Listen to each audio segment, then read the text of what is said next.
보겠습니다.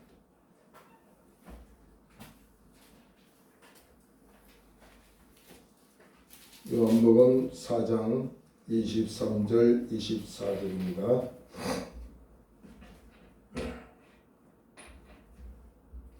제가 봉독에 올립니다.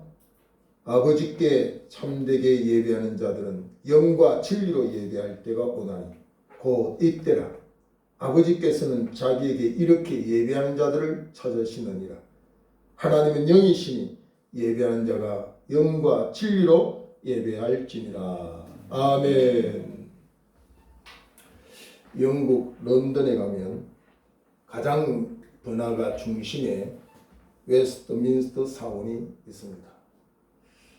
영국 왕들이 여기서부터 대관식을 계기로 왕위를 이어받고 또 유명 인사들이 여기에 묻혀 있습니다. 그래서 300명 넘는 묘가 영국을 빛낸 사람들, 처치를 비롯해서 섹스피어, 헬델, 뉴턴 같은 사람들이 여기 묻혀 있습니다. 그래서 영국을 방문한 관광객들은 필히 이 웨스트민스터 사원을 방문하고 그 뜻깊은 역사를 되새겨 보기도 합니다. 그러나 이곳은 사실 하나님께 예배했던 예배당입니다. 웨스트민스터 교회입니다. 본질이 지금 변질된 상태로 우리가 기억될 수가 있죠. 안타까운 일이 아닐 수가 없습니다. 목적이 변질된다고 하는 것은 참으로 비극적이지 않을 수 없습니다. 지금 우리 보정동에도 가장 큰 건물이 하나님의 교회라고 하는 우리가 아는 이단의 교회, 지금 그들이 예배당이라고 하는 교회당으로 지금 바뀌었습니다. 사실은 그곳은 침례교회가 정말 서울에서 힘들게 세워서 있었지만 결국 무리한 교회를 통하여서 경매 처분되어 가지고 지금 하나님의 교회라고 하는 엉터리가 세워져 있는 상태에 있습니다. 성장제일주의, 한국교회는 지금 굉장한 진통을 겪고 있습니다. 꽁 잡는 게 매다.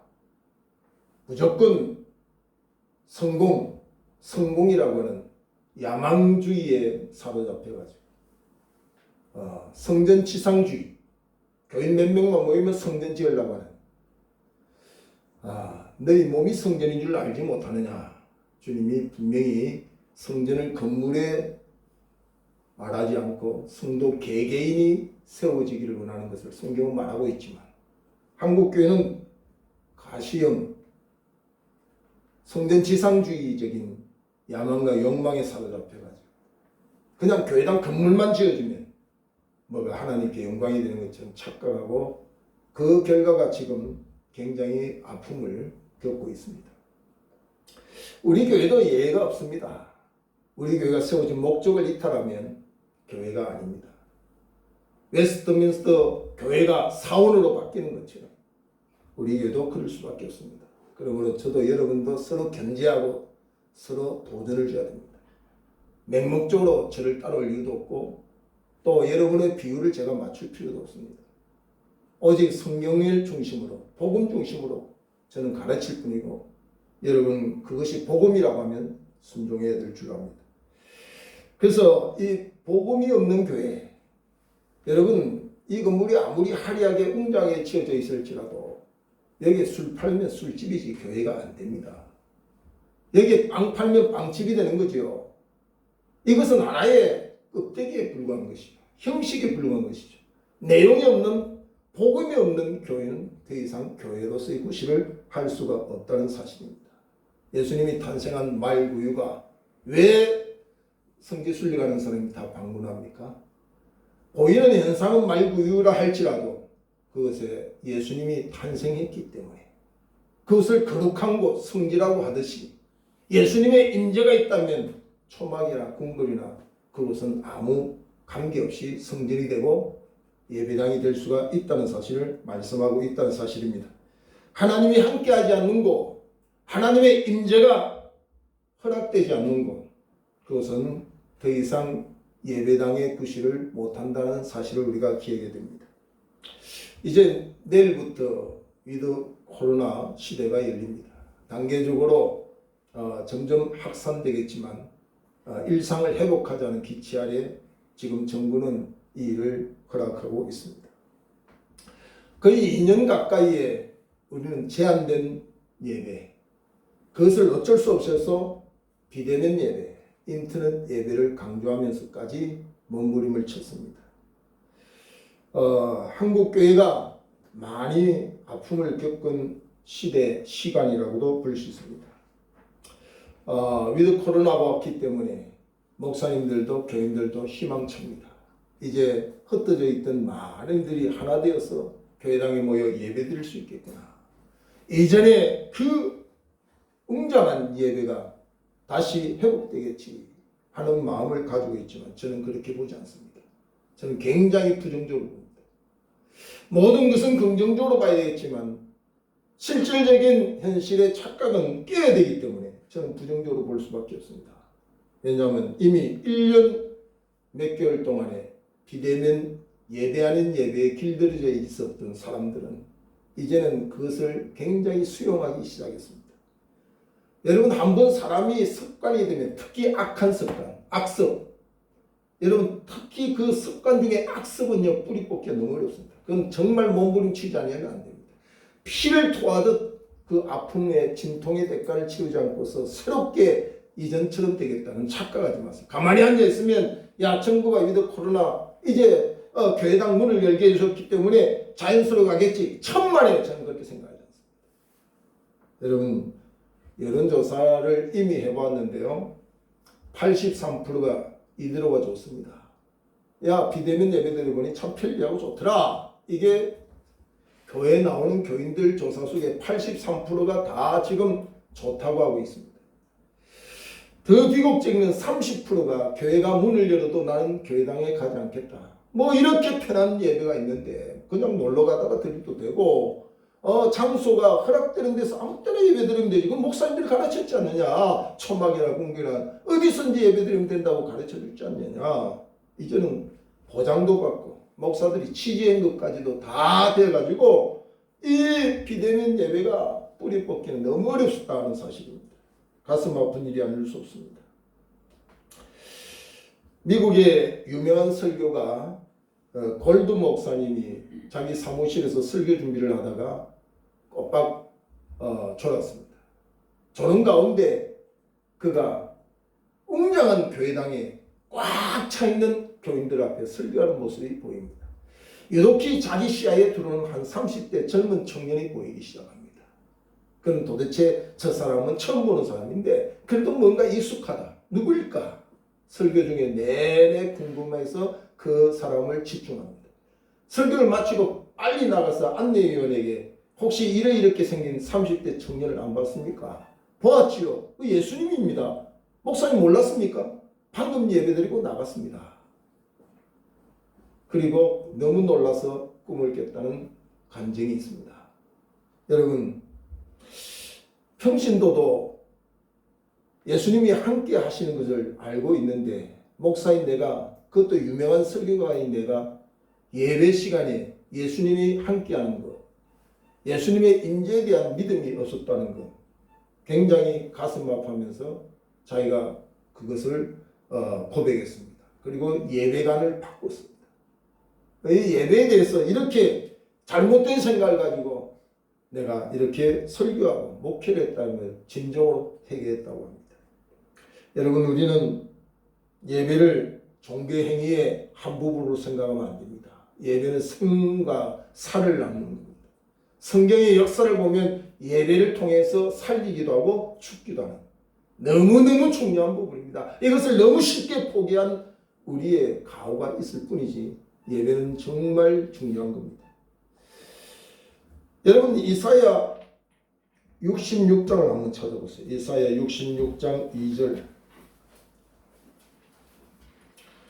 이사야 66장 2절부터 보면 나 여호와가 말하노라 내 손이 모든 것을 지었으므로 그들이 생겼느니라. 무릇 마음이 가난하고 심령에 통회하며 내 말을 듣고 뜨는 자 그 사람을 내가 돌보려니와. 소를 잡아 드리는 것은, 예배를 드리면서 이전에 구약시대는 소를 잡아서 그것을 예물처럼 제물로 드렸습니다. 주님이 지금 말씀하십니다. 소를 잡아 드리는 것은 살인함과 다름이 없이, 너희들이 소를 잡아서 폼내고 예배를 드리고 제물을 드려도 그것은 살인한 것과 같은 엄청난 죄를 범한다 이 말이에요. 그래서 예배를 드리고 제물을 드린다고 하나님이 기뻐하는 일이 아니라는 사실입니다. 소를 잡아 드리는 것은 살인함과 다름이 없이 하고, 어린 양으로 제사를 드리는 것은 개의 목을 꺾음과 다름이 없이 하며, 드리는 예물은 돼지의 피와 다름이 없이 하고, 분향하는 것은 우상을 찬송함과 다름이 없이 행하는 그들은 자기의 길을 택하며 그들의 마음은 가장한 것을 기뻐한 자. 나 또한 유업을 그들에게 택하여 주며 그들이 무수하는 것을 그들에게 임하게 하리니, 이는 내가 불러도 대답하는 자가 없으며 내가 말하여도 그들이 듣지 않고 오직 나의 목전에서 악을 행하며 내가 기뻐하지 아니한 것을 택하였음이라 하시니라. 여호와의 말씀으로 말미암아 뜨는 자들아. 예배는 하나님의 말씀으로 뜨는 자가 되어야 됩니다. 하나님의 말씀에 평안만 바라서는 안 된다는 겁니다. 내가 진리 가운데 맞추어 볼 때에 그 진리에 합하지 못한 순간에 말씀이 나를 칼같이 자르고 또 수술하고, 그렇기 때문에 그 말씀을 들을 때 뜨는 자가 되어야 됩니다. 뜨는 자. 여호와의 말씀으로 말미암아 뜨는 자들아 그의 말씀을 들을지니라. 예배를 통하여 오늘 두 가지 우리가 준비해야 된다. 66장 2절에 보면 나 여호와가 말하노라 내 손이 모든 것을 지었으므로 그들이 생겼느니라. 무릇 마음이 가난하고 심령에 통회하며, 마음이 가난하고 심령에 통회하는 마음이 예배를 통하여 일어나야 됩니다. 그리고 내 말을 듣고 뜨는 자, 가장 최고의 권위로 하나님의 말씀을 받아서 수용하는 자세가 되어져야 된다는 거죠. 이 땅에서 최고의 권력자 대통령의 말 한마디가 부동산 값이 올라갈 수도 있고 내려갈 수도 있고, 또 연약한 사람들이 세워질 수도 있고, 또 문제 있는 사람들이 죄 가운데도 풀릴 수 있는 근세도 있습니다. 그래서 우리는 대통령의 말을 굉장히 두려워하고 떨고 있습니다. 그러나 그 대통령의 말보다도 우리의 신앙생활 속에 예배자의 자세 속에서는 하나님의 말씀을 더 큰 권위로 믿고 우리가 따라가야 된다는 사실을 오늘 우리가 기억해야 된다는 사실입니다. 그래서 예배는 모든 이들, 이 땅에 있는 모든 이들이 드리면 좋겠지만 예배는 이 땅에 있는 모든 이들이 예배를 드릴 수 없다는 사실을 꼭 기억해야 됩니다. 어쩌면 우리가 준비되어 있지 않은 우리도 예배자가 될 수가 없다는 이야기입니다. 예배자는, 예배에 초청되고 예배를 드릴 수 있는 사람은 오직 예수의 피로 구원받은 자만이 예배를 드릴 수 있어요. 그리스도 예수의 피로 구원받지 못한 사람은 예배가 뭔 줄도 모르고 예배를 못 드린다 이 말이에요. 드려봤자 그는 형식이다 이 말이죠. 시편 118편 26절에 보면은 이 예배에 대해서 이렇게 말씀하고 있습니다. 여호와의 이름으로 오는 자가 복이 있으며 우리가 여호와의 집에서 너희를 축복하였도다. 여호와의 이름으로 부름받은 약속의 자리에 왔어. 비대면을 이야기하는 게 아니죠. 예비되고 약속된 그 자리에 왔어. 너희들이 여호와의 이름을 높이고 예배하면 우리가 여호와의 집에서 너희를 축복하였도다. 하나님 우리를 축복하는 거예요. 우리가 구원받은 은혜에 감사하고 감격하여 약속한 장소에 와서 예배를 드릴 때 하나님은 우리를 향하여 축복하신다. 그것이 예배입니다. 그래서 하나님을 만나는 것이 예배죠. 하나님을 만나는 것. 여기서 하나님께 영광을 돌리고 그 백성을 만나는 이 예배의 본질을 잊어버리면 안 돼요. 그래서 우리가 열린 예배라는 단어도 쓰는데 그건 열린 예배가 예배될 수 없습니다. 그게 잘못 쓰는 겁니다. 또 전도 예배라는데 전도 예배라는 건 없습니다. 여러분 하나님을 알고 예수 그리스도가 나의 구주임을 아는 자들이 예배하는 것이지 모든 이들 지금 이방인들 알지도 못하고 정말 복음이 뭔지도 모르는 사람이 예배를 드릴까? 예배 못 드린다는 이야기입니다. 예배는 하나님의 백성이 된 자들이 드리는 거예요. 그리고 하나님이 요구할 때도 하나님이 백성된 자들에게 요구하는 거예요. 저 불신자에게, 알지 못하는 사람에게 예배 드리라, 그런 말 하지 않는다는 이야기입니다. 그래서 요한복음 4장 오늘 본문 23절에 보면은 아버지께 참되게 예배하는 자들은 영과 진리로 예배할 때가 오나니 곧 이때라. 아버지께서는 자기에게 이렇게 예배하는 자를 찾으시느니라. 하나님이 찾는 자는 박사를 찾는 게 없어요. 재물을 찾겠다는 말도 없습니다. 하나님이 찾으시는 자는 예배하는 자를 찾는다. 어떻게? 참되게 예배하는 자, 참되게 예배하는 자, 거짓되게 예배하는 자도 있다 이 말이죠. 그런 뜻한 척하고 윗선하는 예배도 있다는 이야기죠. 예배가 뭔 줄도 모르고 예배 드리고 있는 사람도 있다는 이야기죠. 하나님이 찾고 관심 가지고 복을 주는 이는 예배하는 자, 예배자, 참되게 예배하는 자를 찾으신다. 그 대에 서기를 주의 이름으로 축원합니다. 우리가 다 이 시간 공기만 엎드려놓고 시간만 낭비하는 게 아니라 예배자로, 하나님이 찾으시는 예배자로 이 시간 예배를 드려야 된다. 뭐 숫자가 어떻게 되든 뭐 그 건물이 어떻게 하랴든 그 상관이 없다는 이야기죠. 두세 사람이라도 내 이름으로 모인 곳에 나도 너희와 함께하리라고 하는 주님의 말씀이 우리의 믿음이 되고, 우리가 그 믿음 속에서 예배할 때 주님이 찾아오는 예배당이 되어야 된다. 여러분, 이 배우짓 한다 이런 말이 있거든요. 배우짓 한다. 그걸 바리새인들을 향하여 말하는 거예요. 위선자. 여러분, 배우짓 한다. 배우는 자기의 진짜 역할이 아닙니다. 왕의 역할을 해도 그건 가짜입니다. 가짜. 진짜인 것처럼 잘하면 명배우가 되는 거죠. 여러분, 예배도 배우짓 하면 안 된다 이 말이죠. 참된 하나님의 자녀로, 구원받은 하나님의 권속으로 신령과 진정으로 예배하는 자가 될 때 그 사람을 하나님이 찾는다. 배우짓 하면 안 된다. 제가 주님을 영접하고 병동 그 중병을 치료받고 아주 공동묘지를 지나서 가는 교회도 하고 기도원도 하는 그런 곳에 제가 간 적이 있습니다. 그곳에 뭐 이런 의자도 없고 시설이 없어요. 그냥 장판 깔고 바닥에 있었어요. 예배를 마치고 난 뒤에 제 병을 치료했던 우리 믿음의 어머니 전도사님이 가슴을 치고 통탄하더라고요. 교인들이 떠나간 자리에 주보 하나를 살펴보면 별 이상한 그냥 글을 찌끄리고 적어놓고 가고 있지를 않나. 어떤 목수는 장판에다가 예배 후에 내일 일할 걸 생각하면서 못 합판 몇 장 그런 걸 다 적어놓고 가요. 이 배우지라는 거예요. 배우지라는 거예요. 그 사람은 시간이 아까운 거예요. 시간이 아까운. 하나님을 만나지 못하는 예배는 예배가 아니라는 거죠. 그래서 야곱처럼 저는 항상 강조하잖아요. 예? 환경이 어떠하든 과연 여기에 하나님 계십니다는 야곱이 돌베개를 베고 잠자던 비참한 환경에서 만난 그 하나님을 오늘 우리가 예배할 때마다 만나고 고백해야 그게 예배다 이 말이죠. 오늘 내 간지러운 걸 목사님 잘 끌어줘서 은혜가 되네.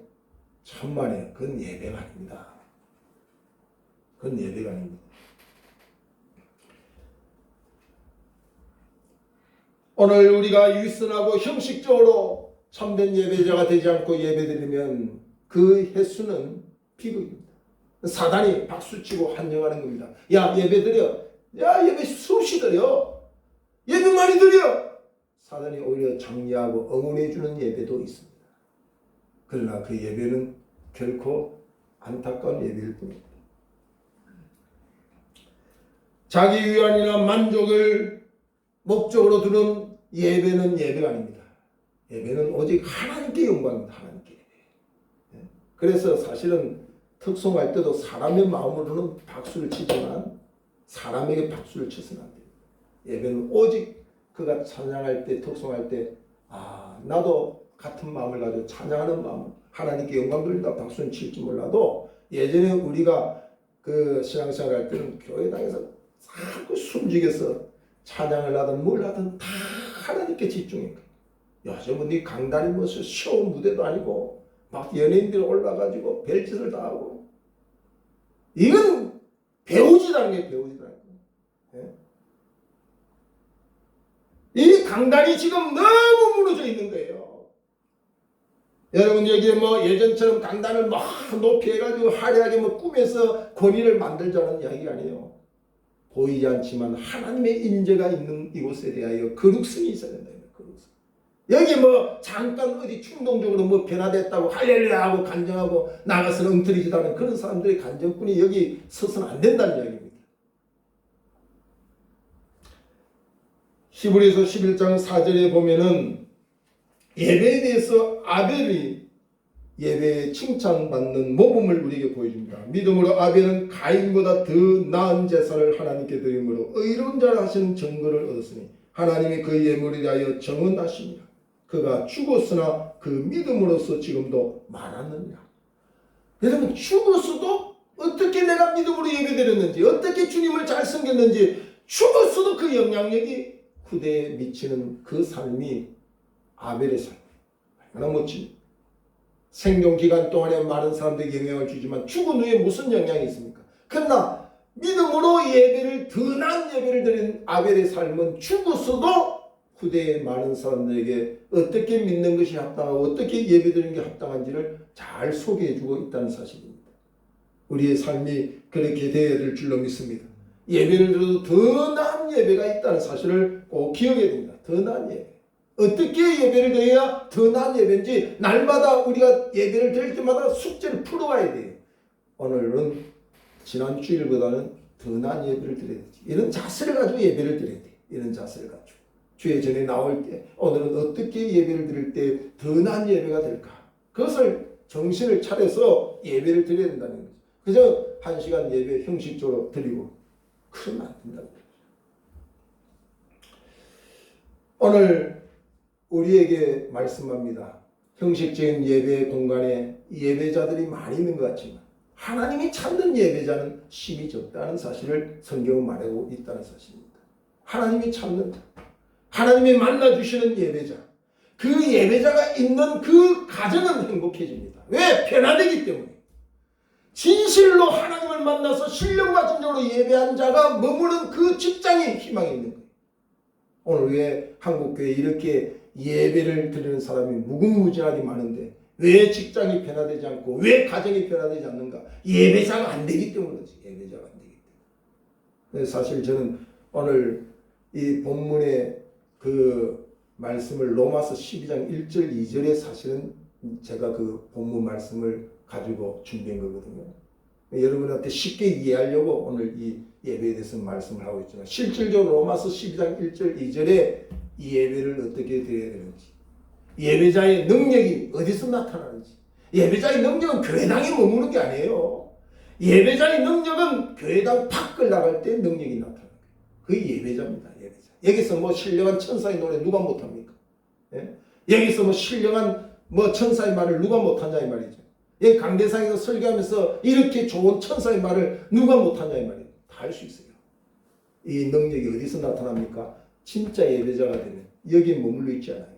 하나님의 능력을 교회당에 묶어두는 것은 잘못된 거예요. 그리스도의 능력은 교회당 밖에서도 얼마든지 나타나야 그게 예배자다 이 말이죠. 조용히 이야기하겠는데 참 이 스타일이 어쩔 수 없는 것 같아요. 여러분, 한 영혼을 천하보다 귀히 여기시는 주님의 마음이 정말 와닿지 않을 수 없습니다. 저부터 시작해서 여러분 예배자가 됩시다. 의식의 예배자, 형식적인 예배를 드리는 것보다 정말 주님이 찾는 영으로, 신령으로, 진심의 마음으로 하나님이 찾으시는 예배자, 그 예배자가 지금 너무 필요합니다. 위드 코로나, 한국교회 회복, 절대로 나는 내가 예배자가 안 되는 이상 희망 없다 생각합니다.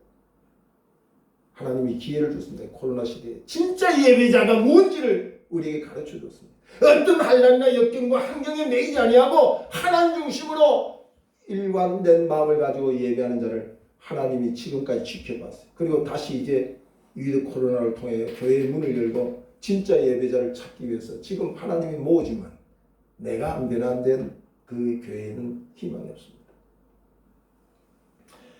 많이 변화될 이유도 없지만 많이 변화되기도 쉽지가 않습니다. 그렇기 때문에 1mm라도 변화되기를 저와 여러분이 힘쓰기를 바랍니다. 힘써야 됩니다. 어떤 목사님이 교회당에 그 교회의 장로님이나 교인들이 문제가 있는지 목사님이 1, 2년을 못 버티고 그냥 교회당에 목사님을 가로채는 교회가 있어요. 왜 가로채는가 하고 지금까지 쭉 연구를 해봤더니 별것 아닌 거 가지고 불평하고 원망해서 쫓아내요. 그래서 이 목사님이 가장 큰 문제를 해결하려고 하지 않고 가장 적은 거, 요 화분을 장로님한테 허락 안 받고 저쪽으로 옮겼다고 쫓겨나간 사람도 있어요. 그래서 이 목사님이 한 번 봐도 이 화분은 여기 있을 게 아니라 여기 있어야 되는데 일로 옮겼다는 또 문제가 생기겠다 생각해서 한 주에 눈에 보이지도 않게 1mm 이렇게 옮겼어요. 1mm. 목적지까지 가는데 1년이 넘었어. 네? 여러분 1mm가 우습게 여길 게 아닙니다. 1mm씩이라도 바꿔야 돼요. 1mm씩이라도 예배자의 자세로 바뀌기 시작하면 내가 머물러 있는 가정이 행복해진다. 왜 우리 가정이 행복하지 않을까? 내가 예배자가 안 되기 때문이에요. 예배자가. 내가 진짜 예배자가 되면 그때부터 우리 가정이 바뀌어요. 우리 교회도 바뀌고. 뭐 교회당, 뭐 교인 자랑합니까? 맨날 자랑해보세요. 그런 교회당 숫자만 채우고 화려한 건물 자랑할지는 몰라도 그건 행복할 수가 없어요. 진짜 하나님이 찾는 교회가 아니라는 얘기입니다. 저는 이 말씀을 준비하면서 CCM에 이런 찬양을 보았습니다. 나는 하나님을 예배하는 예배자입니다. 내가 서 있는 곳 어디서나 하나님을 예배합니다. 이곳에서 바로 이 시간 하나님을 예배합니다. 제 말씀을 전하고자 하는 요지가 여기 다 포함되어 있어서 언제 한번 준비해서 찬양을 했으면 좋겠다. 그런 생각을 하게 됐습니다. 여러분 그 로마서 이게 요한복음 4장에 보면은 우리가 읽었던 말씀 전에 이 예배를 왜 이렇게 강조를 하고 있느냐면 사마리아 여인을 만나고부터 예수님이 예배에 대해서 말씀하고 있습니다. 예수님이 목말라가지고 여인에게 물 한 잔을 이렇게 얻어 잡수려고 하는 그 과정 속에서 그 여인의 상태를 진단하는 거지. 남편이 있느냐 했더니 남편이 5이나 있었고 지금 남편도 남편은 나는 없습니다. 남자에 대한 그 육체의 욕망을 가지고 여기서 해결될 줄 알고 남자를 6번이나 있었지만 그가 주님을 만나고 난데 고백하기를 남편이 있느냐? 없습니다. 내 말이 옳도다. 옳도다. 이 말은 욕망주의로 살아왔던 이 여인의 삶 속에서 왜 이렇게 갑자기 예배에 대해서 말씀을 하고 있을까 하는 거지. 오늘 우리도 교회 나와서 이런 상태가 욕망주의로 교회를 나와서 야망주의 그런 내 욕심을 충족하기 위하여 교회를 나오다가 예배자로 바뀌는 그런 신앙이 안 되면 여기 진짜 교회로서의 그 사명을 감당하지 못한 거예요. 누구든지 모르니까 교회 나올 때 다 나는 무엇으로 내 욕망을 채울까? 교회 나와서 하나님 앞에 복을 받고 사마리아 여인이 그 육력 중심을 채우기 위해서 주님을 만난 것처럼 나도 그런 욕심을 가지고 주님 앞에 나올 수 있습니다. 그러나 주님의 말씀이 뭐라고 합니까? 네가 주는 물을 마시면 다시 목마르지만 내가 주는 물을 마시면 너는 영원히 목마르지 않는다. 주여 나에게 큰 물을 주십시오. 목말라서 요구한 것은 사마리아 여인에게 주님이 먼저 목말라서 요구했는데 오히려 주님 앞에 이 여인이 나에게 그 물을 주십시오. 이걸 깨닫는 것이 예배입니다. 여러분이 아무리 예배를 드려도 이걸 못 깨닫고 맨날 내 힘으로 뭐 주님 앞에 헌신하고 봉사하고 충성하는 것처럼 착각하면 아직 예배자가 안 된 거예요. 막 교회당에 뭐 헌금 몇 푼하고 내가 교회를 했다. 이렇게 생각하는 사람은 자기에게 있는 그 다시 목마른 물로 주님을 대접하면서 예배드렸다고 하는 사람과 똑같아요. 이 사마리아 여인은 깨닫고 뭐라고 이야기합니까? 자기 물이 그렇게 중요하잖아요. 이제는 주님이 주시는 물을 받아 누리려고 하는 그런 자세. 그 물은 내 속에서 생수가 되어 계속해서 퍼줘도 바닥을 나지 않는 그 물인 것을 깨닫게 되는 거죠. 여러분, 주의 전에 나와서 여러분 야망과 욕심을 채우는 예배를 드려서는 안 됩니다. 주님이 누구인지를 사마리아 여인처럼 알고 그분이 주시는 물을 내가 환영하고 받아줄 수 있는 그런 예배가 되어져야 된다는 사실입니다. 그때 이 사마리아 여인의 모습을 보세요. 13절에 4장 13절에 예수께서 대답하여 이르시되 이 물을 마시는 자마다 다시 목마르리니와 내가 주는 물을 마시는 자는 영원히 목마르지 아니하리니 내가 주는 물은 그 속에서 영생하도록 솟아나는 샘물이 되리라. 여자가 이르되 주여 그 물을 내게 주사 목마르지 않고 또 여기 물기르러 오지도 않게 하옵소서. 오늘 이 여인의 고백이 우리가 예배당에 나올 때마다 예배자로서 늘 절실한 마음으로 다시 목마른 것을 구하러 온 게 아니라 다시는 목마르지 않는 영원한 생수를 구하러 왔습니다. 주님, 이 시간 나를 만나주시고 나에게 그것을 채워주십시오.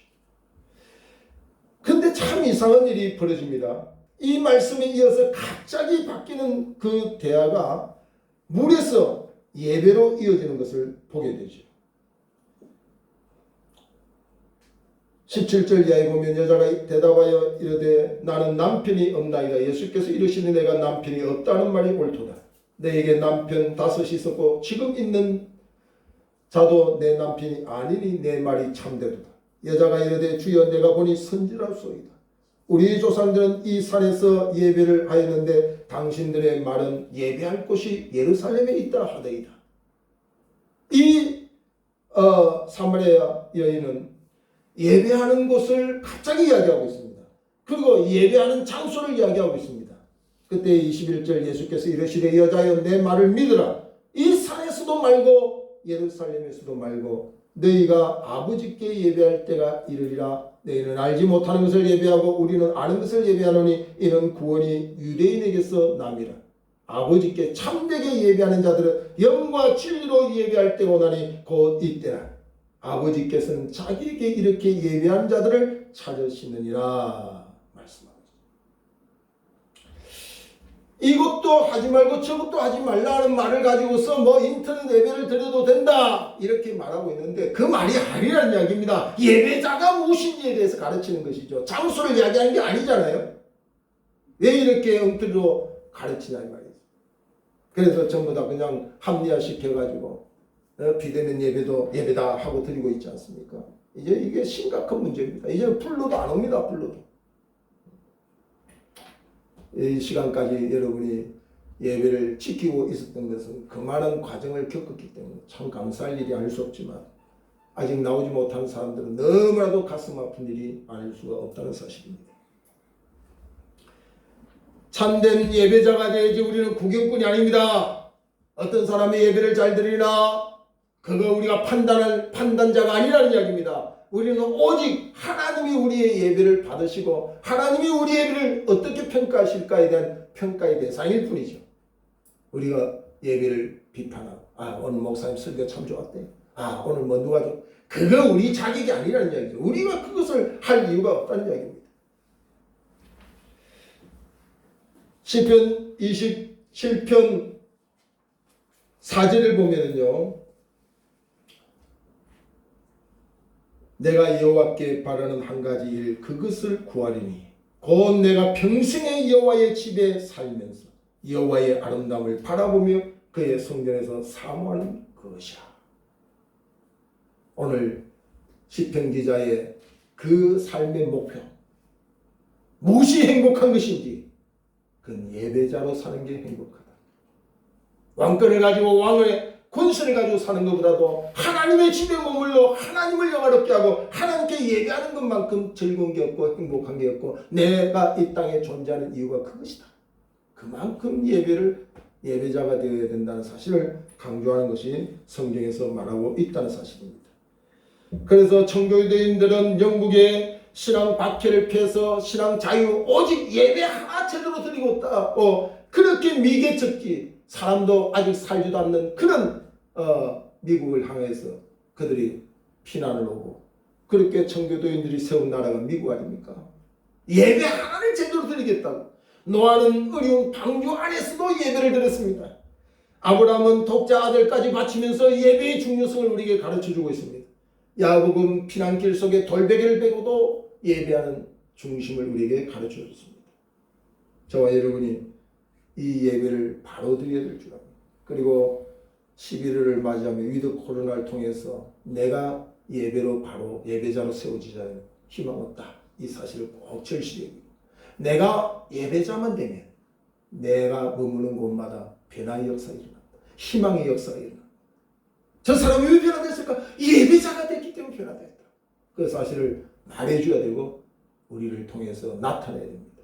그래서 우리 모두가 하나님이 받으실 만하고 찾으시는 예배자로 승리의 삶이 되기를 축복합니다. 기도하겠습니다. 하나님 감사합니다. 오늘 예배 의식